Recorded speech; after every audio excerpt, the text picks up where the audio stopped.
Welcome back to Nerdrotic. My name is Gary Beekler, and I come to you from nerdrotic.com, and it is time for STD Live. Yes, we are here to cover Star Trek Discovery, episode 6. I think we're at episode 6, The Sound of Thunder. And many can guess what that sound is. Flatulence. It's flatulence, space flatulence that you can hear in space because we have another plot device that has sound in space. Star Trek Discovery is just obsessed with this. I don't know why they keep doing it, but they do. So ahead, before I get to you in the chat, a short recap. Spoilers. Thank you, Viking Bitch, for the spoiler paddle. I feel like batting myself in the head with it. Now, this episode, it wasn't as bad as the other episodes have been this season. And I said last week that this show has really fallen to the depths of season 1. But there have been improvements.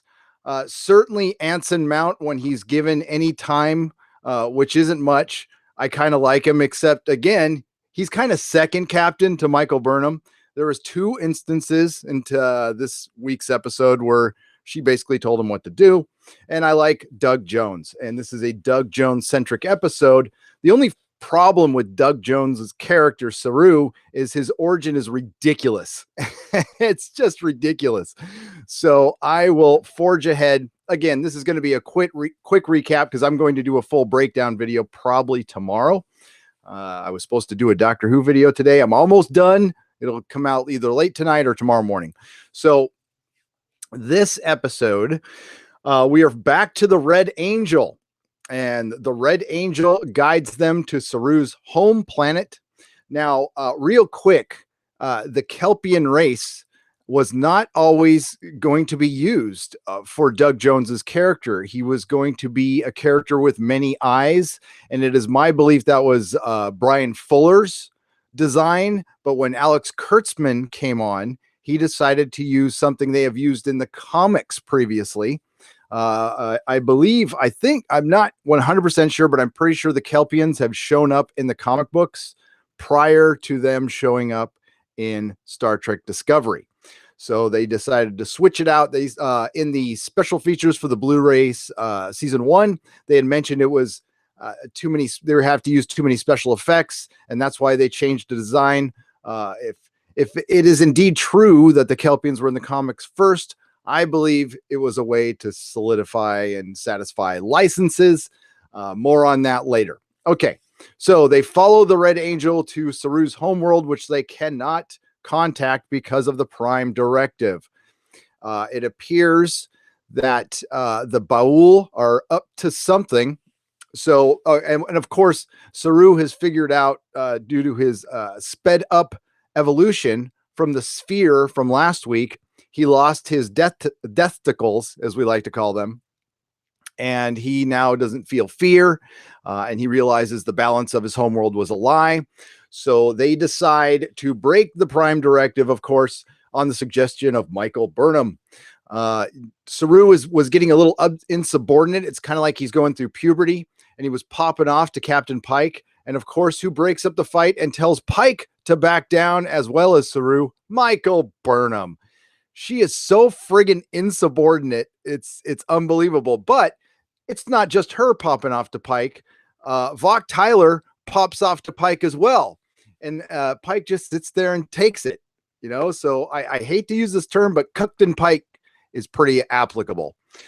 So they go down to the planet. They see Saru's sister again, who hasn't aged a day, and neither is Saru. He's been gone for 18 years.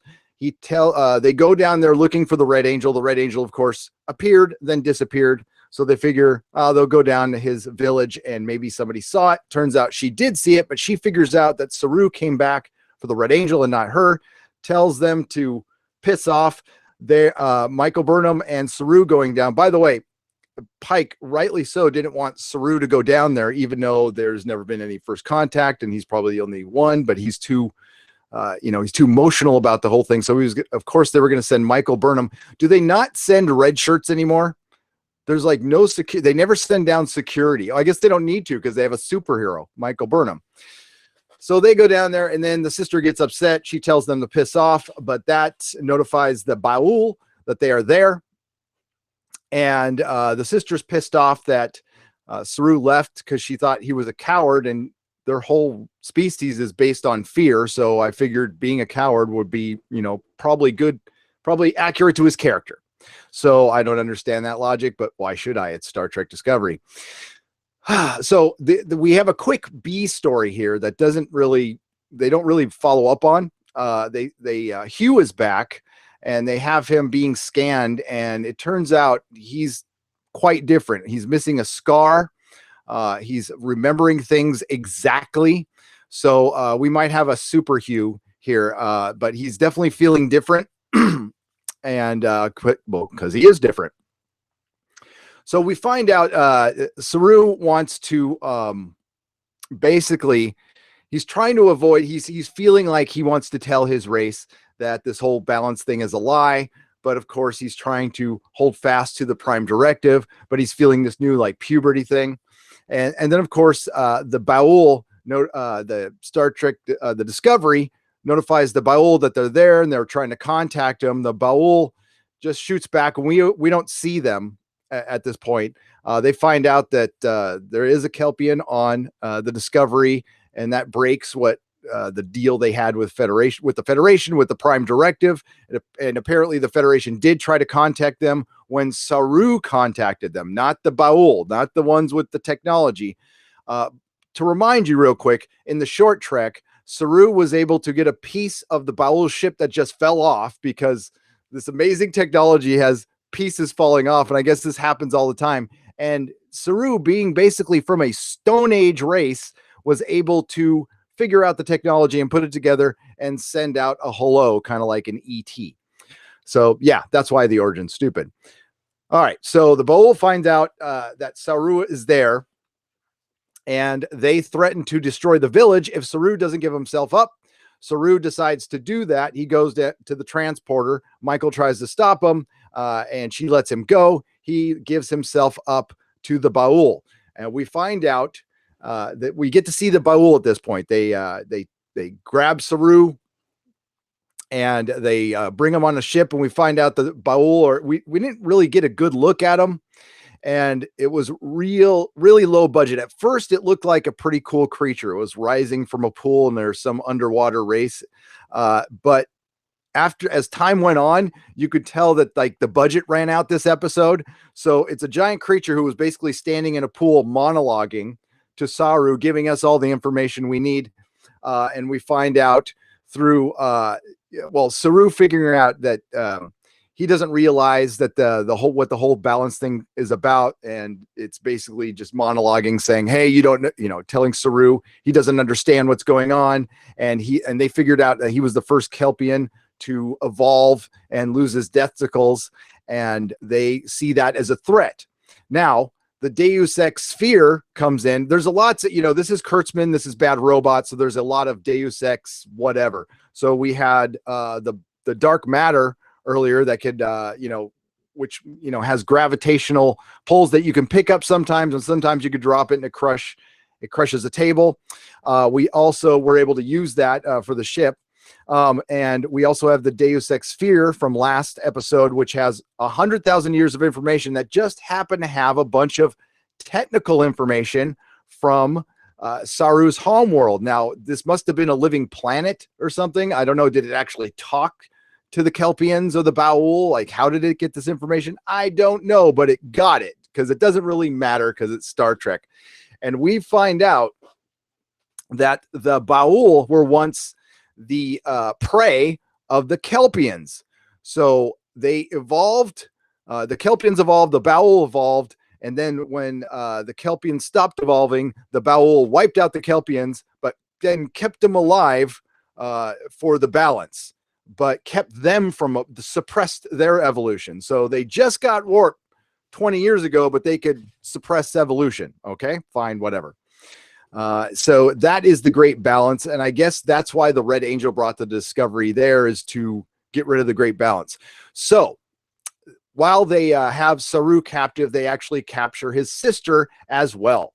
And she is captive there, and they kind of chain, or they put Saru up against the wall with some device with these little probes they have. flying around. And again, we do see the Baul. He's standing in a pond, and he's like this giant black slimy creature with hair in his face with glowing red eyes and doing lots of talking with his hands. So they must be part Italian. And but he doesn't move. You could tell it's a person in a costume that can't move in a pool. It got a little ridiculous. At first it looked good, then it didn't.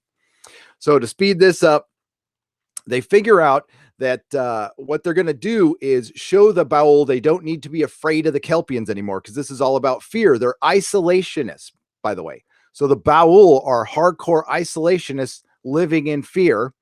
And the Discovery and Saru are going to show them that they don't need to fear the Kelpians, even though they are evolving. And by the way, instead of death tickles now, he has little death darts that come out of his back that shoot little, poisonous teeth or something like that, which was interesting. And Saru's like super strong now, and he's probably going to become a superhero too. So they decide that they would need to speed up the evolution of the Kelpians. How do they do this? Well, Michael Burnham figures out that if they use the sphere's transmission, whatever it's transmitting to, or they use the sphere to get to the Baul's transmission, the sound waves can help the Kelpians evolve. All right, well, that all makes sense if you use the actual transmission, if you're using light.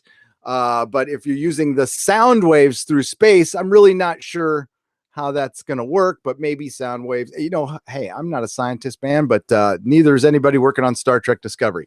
So those sound waves through space are going to help the Kelpians evolve. And by the way, we are a decade before Star Trek, the original series, and a little bit before Genesis, but we are able to help a species evolve, which they do, of course. They show the Kelpians evolving, and the Baul don't really see it that way. So they decide to destroy all the villages. Pike gives a little bit of a speech going, you better not do that, or we're going to, target every little pylon. And problem is they don't have enough time to do that. And as the Baul are going to start destroying all the villages, the Discovery fires a photon torpedo to try to target their array there, and something happens to the magnetic sphere of this giant structure that's coming out of the lake. That's the Baul compound, and the Red Angel shows up, and only Saru can see it with his special eyes. And we see that the Red Angel is a guy or a girl. It looks female to me. In some sort of spacesuit. So it is definitely a person. So my guess is still Michael Burnham. I still think it's Michael Burnham. I could be wrong, but I've been saying that since I heard this. I still think there might be some red matter involved in this because it's Kurtzman, it's Bad Robot. Why not use it? So the Red Angel basically was waiting for the Discovery to disable the ship, and it used that to its advantage, and they stopped the Baul. Now, the Baul, I'm sure, are just going to be fine with everybody, and they're basically going to show that the Kelpians are not a threat anymore, and hopefully they'll get along because the Baul have been so nice for the last, 1,000 years or whatever it was. Saru gets to say goodbye to his sister. He thanks Michael Burnham for saving the day. And yeah, that's pretty much the episode. Now, again, I will get into a scene-by-scene breakdown of it. But it's not as terrible as last week's or the third episode, the one with the Klingons. But the show is just written so poorly. It's not Star Trek. It's just simply not Star Trek. Now, there can be people who like it. That's fine. Again, there's no judgment on you if you like a show. I don't care. But again, don't judge me for not liking it. Let's get back in here in the chat. What's up, my wrenches? How's it going? William Winters, thank you for the $2 super chat. Sorry to punish yourself each week with Discovery. Yes. Oh man, they were quoting some Greek philosopher at the end. Basically it's saying, I'm paraphrasing, to live is to suffer. To watch Star Trek Discovery is to suffer. It truly is. Thank you, William Winter. I appreciate it. Yeah, I can't wait to do my breakdown on this one because I didn't really catch any major canon violations. And again, I am not a canonista. I don't even. I mean, they had the robot girl throw out some hologram files, which of course more holograms. So I don't know. It certainly looks like if you believed in the Spock is the Red Angel theory, it really looks like that's kind of what's happening. But that is definitely a female form in the spacesuit. So Jaegerbomb, $2. Writers forgot about Brightest Star, didn't they? They did. They did. Zanzoltan from Argentina. Hi, Nerdrotic. I'm up to date with the Orville. I can finally see your reviews. Nice. P.S. The Orville made me want to see once again Star Trek the original series. Yes. And we will be reviewing the Orville next. It is a wonderful show. I am looking for it's a first of a two-parter. Thank you. Joel Tomburo for $5. By the way, that was Argentinian $50.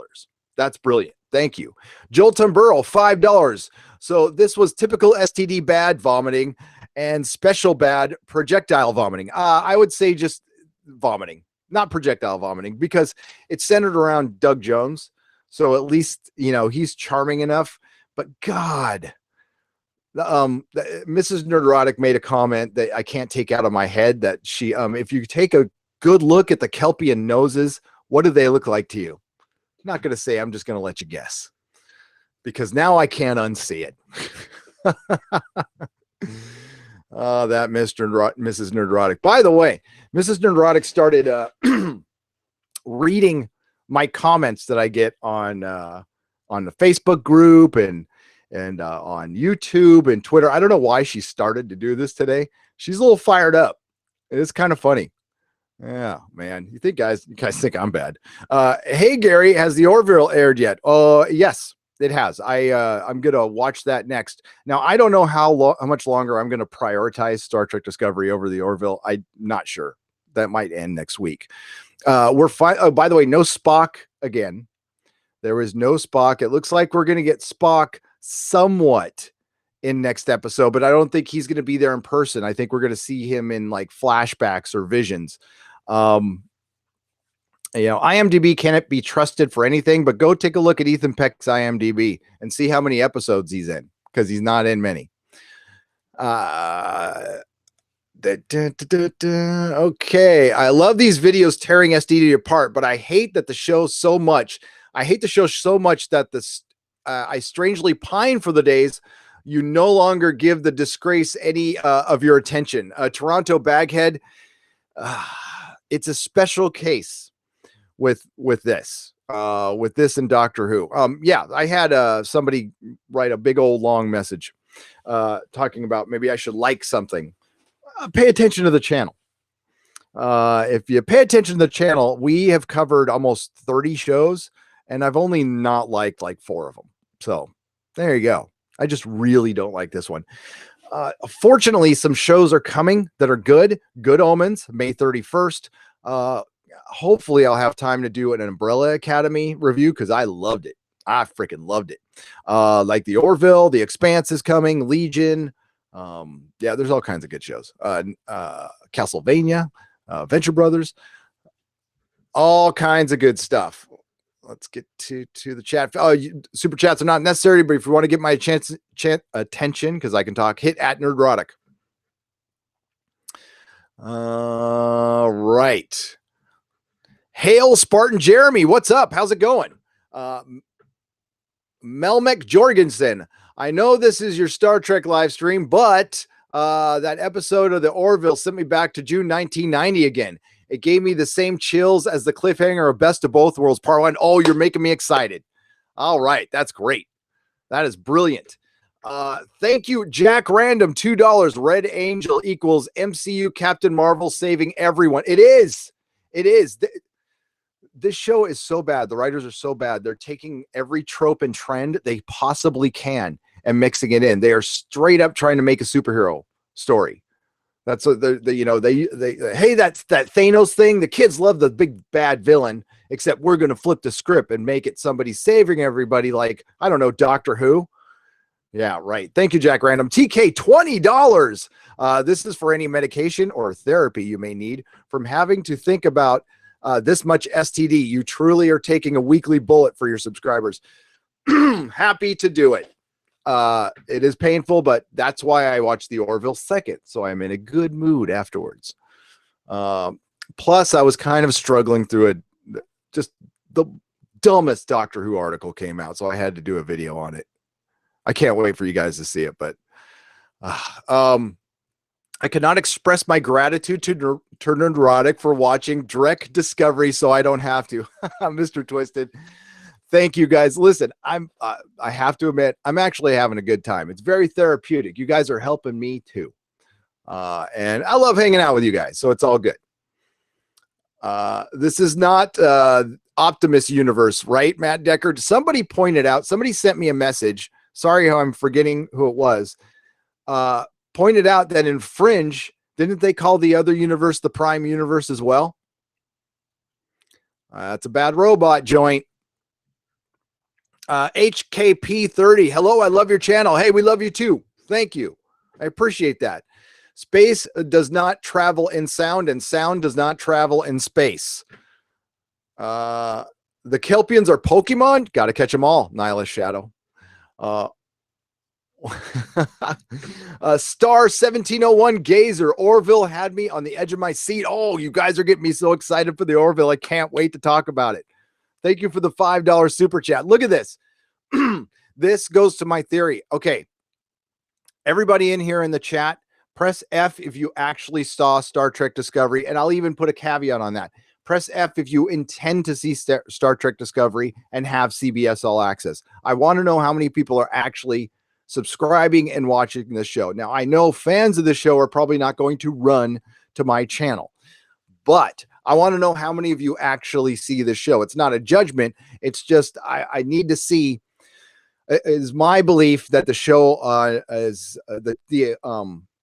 the show is going way down in views. Now, I talked to my insider who I speak to on the phone. He would not give me any numbers. This is why I wasn't going to make a video on it or anything. But he said way down. Like interest is way, way down in the show. So I'm pretty sure that can get corroborated by my other source. And if people want to, hey, listen, it's a source, but this one I know for a fact works for CBS. So, yep, nope. We got one F. Nope, not a chance. Nope. Look at this. In Canada on TV, that's right. And it looks like it might be on television soon. Well, at least The Good Fight is, and you saw my video for that. Let's give you a quick insider update, and I'll read the chat. Ahoy, Meaty. How are you? How's it going? Sorry. Oh man, allergies today. I don't know why it's not allergy season, but I got some kind of coffee thing going on. Here we go.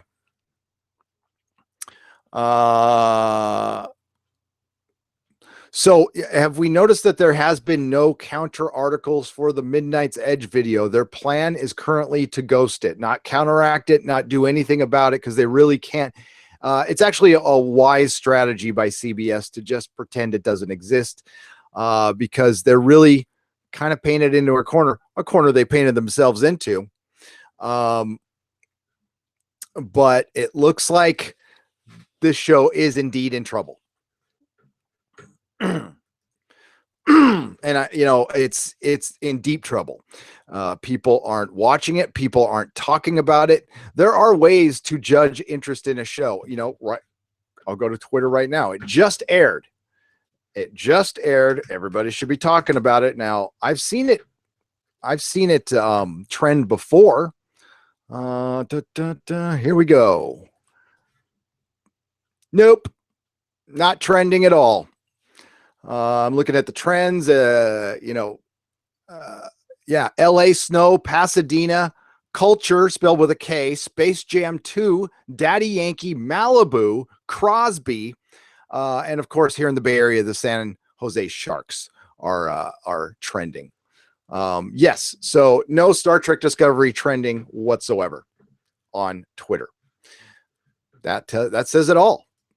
Oh man, I'm so fired up for the Orville. All right, I'll read a couple more chats here, and then we're gonna get to the Orville, man. Screw it. Only twisted fanboys curse STD disco. I'm a twisted. I'm twisted. I'm a fan man, not a fanboy though. I own my man cave. I own my basement.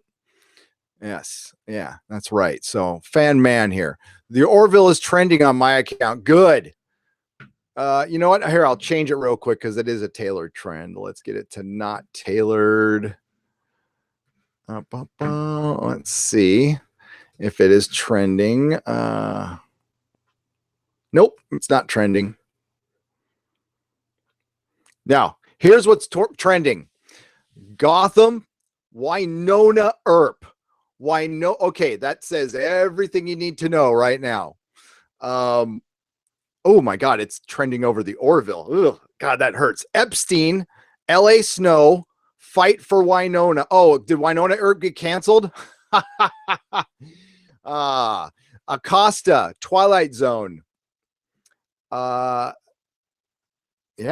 I gotta admit, the Twilight Zone trailer looked pretty good. I'm not gonna lie. I know it's on CBS All Access, but I'm a huge Twilight Zone fan, so I hope it's good. I want everything to be good. The Orville is trending other Gotham. Okay, so Winona Earp, it either got, it can't be from the TV show. If it got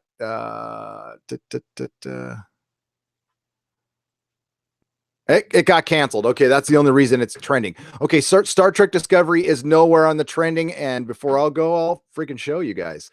If this show was popular, it would trend. Oh, wonderful. Now my screen's frozen. Okay, well, that's just that. We're going to have to deal with that. You're going to have to trust me on that one. All right, everybody. I'm going to go watch the Orville, and then we are going to go talk about the Orville. I will do a full scene breakdown. It'll be out Friday or Saturday, probably Friday, before Friday Night Tights. Tomorrow morning, look for my Doctor Who video. It's on a very interesting subject. Saw your STD CBS broadcast video. If it does go to broadcast TV, the virus will spread and no amount of penicillin will stop it from destroying canon. Jack Random, you are correct. Remember, we are fanicillin. That's what we are to the STD that is flaring up in our culture and making everybody itch, basically. And it is, I think it's back on YouTube, by the way. So King of Scotland, YouTube just stated that videos will now be demonetized based on the comment sections. This is going to affect your channel. Yes, it is. I'm going to have to read and delete all my comments because they are basically overreacting. Now, yeah, we'll see. We'll see. Yeah, this is Adpocalypse Part 2 is upon us, folks. So please go to my Patreon. For as little as $1 a day, you could support this channel. Right now, this is how I pay my bills. So anything, we also have PayPal, a tip jar. You can find it on my website. If you go to my website, nerdrotic.com, on the top, there's the tip jar. It's a PayPal. $1, $2 will definitely help because it's going to be, it's what sucks because I just had a really good month. And I bet you it's going to be half that. Now, people are still going to advertise on YouTube. I mean, we can panic a little bit, but 1 billion people are on this social platform. So, and it was thanks to, guess who was, yeah, there were some creepers involved. Watch the Quarterings video. He did a great subject. Okay, I'm going to go jump over to Orville. The Adpocalypse we will talk about Friday night. Please join me for with Susan Layton, Friday Night Tights, 7 p.m. Pacific time. Thank you for the super chats. Jack Random, Star 1701 Gazer, TK, Jack Random, Jolton Burrow, oh my God, Zen Zoltan, William Winters, and Jaegerbaum. Thank you so much. Yeah, please check out Patreon. Yeah, no Ron think. That's for damn sure. God damn it, man. Thank you, King of Scotland. Thank you. Seriously. And see you in next stream. Orville is next. May the small folks sing songs of your greatness.